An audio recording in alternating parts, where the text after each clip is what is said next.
बघा पुन्हा एकदा आपण दिल्लीत जाऊया, काय घडतंय जंतर मंतरवर पाहूया। सीजेपीचं आंदोलन तिथं सुरूच आहे। धर्मेंद्र प्रधानांच्या राजीनाम्याच्या मागणीसाठी आंदोलक आक्रमक झाले। काँग्रेस जनता पार्टीचे संस्थापक अभिजित दिपके जंतर मंतरवर ठिय्या मांडून आंदोलनाला बसलेले आहेत। अगदी देशभरातून हजारो विद्यार्थी या आंदोलनात सहभागी झालेले आहेत।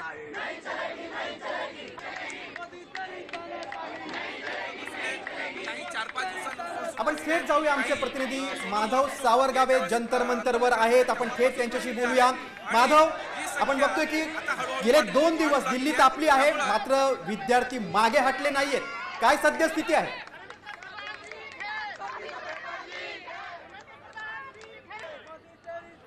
आताही चित्र तसंच आहे। आता मी बरोबर व्यासपीठाच्या मागच्या बाजूला आहे।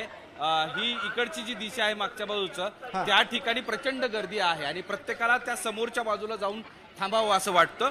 आणि हे सगळं चित्र दिवसभर सुरू आहे। विशेष म्हणजे दुपारच्या वेळेस प्रचंड गर्दी या परिसरामध्ये सुरू झालेली आहे।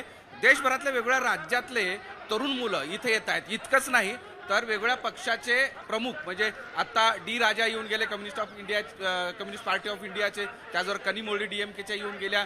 थोड्याच वेळापूर्वी टिकेत आलेले होते, राकेश टिकेत आले होते, शेतकरी नेते, असे वेगवेगळे लोक या आंदोलनाला पाठिंबा देण्यासाठी, भेट देण्यासाठी येत आहेत। आणि त्यामुळे त्यांचा आत्मविश्वास तरुणांचा वाढलेला आहे आणि त्यामुळेच आता या आंदोलनामध्ये मोठ्या संख्येने तरुण येताना दिसत आहेत। आणि सगळ्यात महत्त्वाचं म्हणजे आता मी इथे बाहेर का आलो तर प्रेक्षकांना सांगूयात की त्या समोरच्या बाजूला एवढी मोठी गर्दी आहे की तिथे मोबाईल रेंज मिळत नाही आणि म्हणजे सगळं सर्व्हर डाऊन झाल्यासारखी स्थिती आहे। इतकी मोठी गर्दी आहे आणि प्रत्येक तरुणाच्या हातामध्ये वेगवेगळे बॅनर्स आहेत आणि त्यांना असं सांगायचं आहे की आता कुठल्याही परिस्थितीमध्ये माधव एक महत्त्वाचा मुद्दा आहे। आपल्याला आंदोलनकर्त्यांची ऊर्जा दिसून येते, मात्र लाठीचार्ज झाल्यानंतर या आंदोलकांच्या संख्येमध्ये काय वाढ झाली आहे का?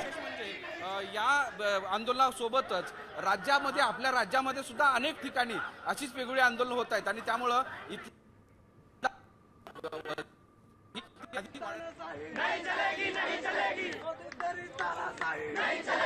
बघा माधव यांच्याशी आपला संपर्क तुटलेला, मात्र आपण बघतो जंतर मंतरवर तीच ऊर्जा आहे। लाठीचार्ज झाला, सरकारनं दडपशाही केली, मात्र आंदोलनकर्ते मागे हटले नाहीत।